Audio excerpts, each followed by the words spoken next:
Assalamualaikum warahmatullahi wabarakatuh. Halo, apa kabar para siswa kelas 10 SMK Negeri 3 Kota Sukabumi? Selamat berjumpa dengan saya dalam pembelajaran Bahasa Indonesia, walaupun masih dalam situasi daring. Semoga kalian tetap semangat untuk mengikuti belajar dari rumah. Tidak terasa, kita sudah memasuki semester genap tahun ajaran ini. Dan untuk pelajaran Bahasa Indonesia, kita akan mulai dengan materi teks negosiasi bersama saya, Ibu Imas Kusmiati.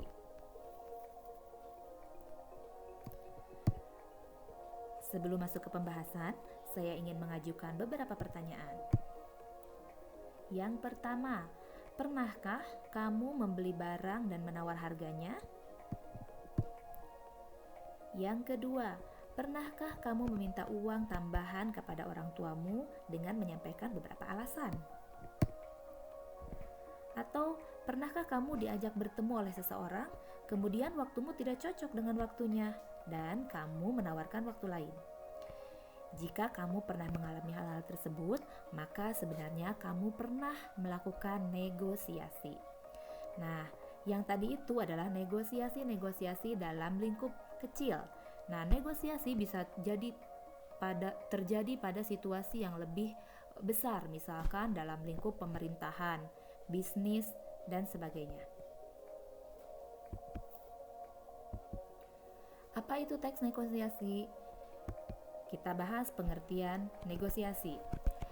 Negosiasi adalah bentuk interaksi sosial yang bertujuan untuk mencapai kesepakatan di antara pihak-pihak yang mempunyai kepentingan berbeda. Nah, jadi dalam negosiasi itu ada 3 poin penting. Yang pertama adalah interaksi, yang kedua adalah kesepakatan, dan yang ketiga adalah kepentingan yang berbeda.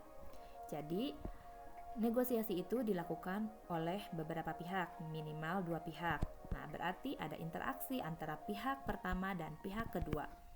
Kemudian, adanya kesepakatan yang ingin dicapai, baik itu yang berhasil dicapai ataupun tidak. Kemudian, ada kepentingan yang berbeda. Nah, harus ada kepentingan yang berbeda. Jika tidak ada kepentingan yang berbeda, maka tidak perlu ada negosiasi. Dalam pembelajaran bahasa Indonesia, kita akan pelajari negosiasi dalam bentuk teks.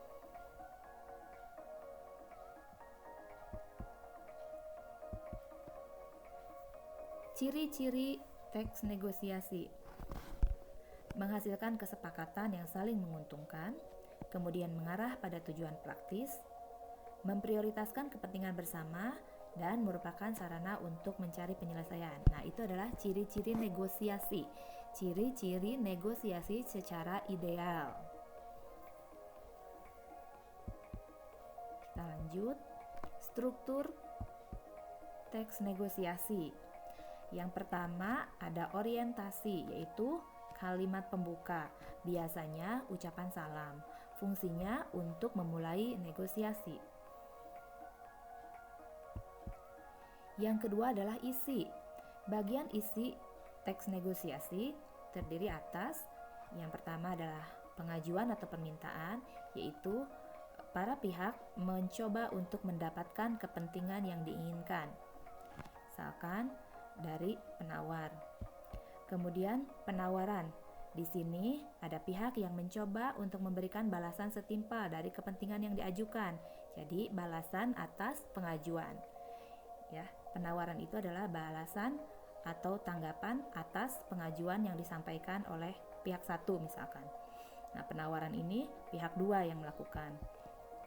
Kemudian yang ketiga adalah kesepakatan, merupakan solusi yang tercipta melalui negosiasi, termasuk misalkan kesepakatan pembelian jika negosiasi adalah mengenai jual beli, atau kesepakatan ini bisa jadi berupa penutup. Isinya kesepakatan formal berupa memorandum atau perjanjian kesepakatan hasil dari negosiasi. Nah, ini lingkup yang besar.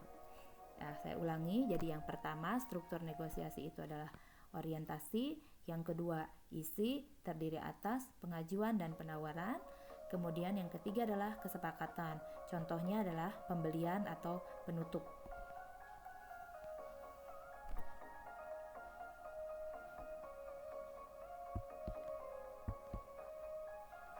Nah, tujuan dari negosiasi itu adalah untuk mencapai kesepakatan yang memiliki kesamaan persepsi, saling pengertian, dan persetujuan. Itu adalah tujuan yang ingin dicapai dari negosiasi. Kemudian, mencapai penyelesaian atau jalan keluar dari masalah yang dihadapi secara bersama. Mencapai kondisi saling menguntungkan dan tidak ada yang dirugikan. Dalam hal ini kita sebut win-win solution. Kemudian, manfaat dari negosiasi untuk menciptakan jalinan kerjasama antara institusi, badan usaha maupun perorangan dalam melakukan suatu usaha dan kegiatan bersama atas dasar saling pengertian. Lalu apa manfaat kemampuan negosiasi untuk kalian sebagai siswa? Nah, di masa depan nanti kalian akan menjadi apa? Misalkan kalian akan menjadi seorang pebisnis, kalian akan menjadi seorang pejabat atau pemangku kebijakan dalam sebuah pemerintahan, baik pemerintahan dalam lingkup besar ataupun lingkup kecil. Atau kalian mungkin menjadi apapun yang di dalamnya memerlukan negosiasi. Nah, seperti yang disebutkan tadi, jika kalian berkecimpung dalam dunia bisnis, maka kalian akan bertemu dengan berbagai pihak yang bekerja sama dengan kalian. Maka kalian harus mampu melakukan negosiasi di situ. Kemudian, jika kalian merupakan pemangku kebijakan dalam pemerintahan atau kalian merupakan seorang pejabat pemerintahan, maka kalian pasti akan sering melakukan perundingan-perundingan, kerjasama-kerjasama dengan pihak lain. Nah, di sini tentu akan sangat dibutuhkan kemampuan dalam bernegosiasi. Kaidah kebahasaan teks negosiasi.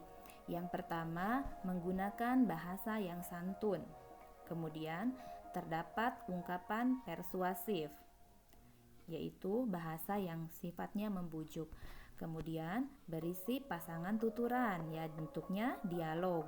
Selain dialog juga sebenarnya negosiasi bisa diceritakan dalam bentuk narasi, tetapi kebanyakan teks negosiasi itu bentuknya adalah tuturan atau dialog. Kesepakatan yang dihasilkan tidak merugikan dua belah pihak, kemudian bersifat memerintah dan memenuhi perintah. Tidak berargumen dalam satu waktu, artinya bergantian. Didasari argumen yang kuat disertai oleh fakta. Nah, di sini mungkin ada kalimat-kalimat atau paragraf-paragraf argumentasi. Kemudian minta alasan dari pihak mitra negosiasi. Misalkan, mengapa pengajuannya disetujui atau ya, mengapa pengajuannya ditolak atau tidak. Kemudian jangan menyela argumen. Seperti itu.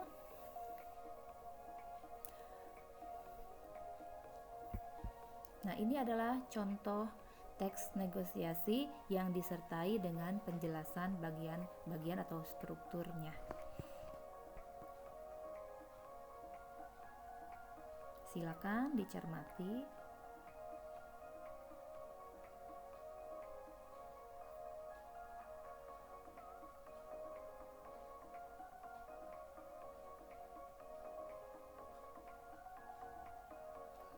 Ya, di situ ada struktur orientasi, pengajuan, penawaran, kemudian pengajuan lagi, penawaran, pengajuan, dan ada kesepakatan. Ya, diawali oleh orientasi dan ditutup oleh sebuah kesepakatan. Di sini kesepakatan akhirnya adalah permintaan Rani disetujui oleh ayahnya. Nah, untuk pertemuan yang akan datang, kita akan melakukan analisis terhadap teks negosiasi. Seperti ini, contohnya seperti ini. Demikian materi yang bisa saya sampaikan untuk pertemuan kali ini. Terima kasih atas perhatian kalian. Semoga kalian bisa memahami penjelasan dari saya. Wassalamualaikum warahmatullahi wabarakatuh.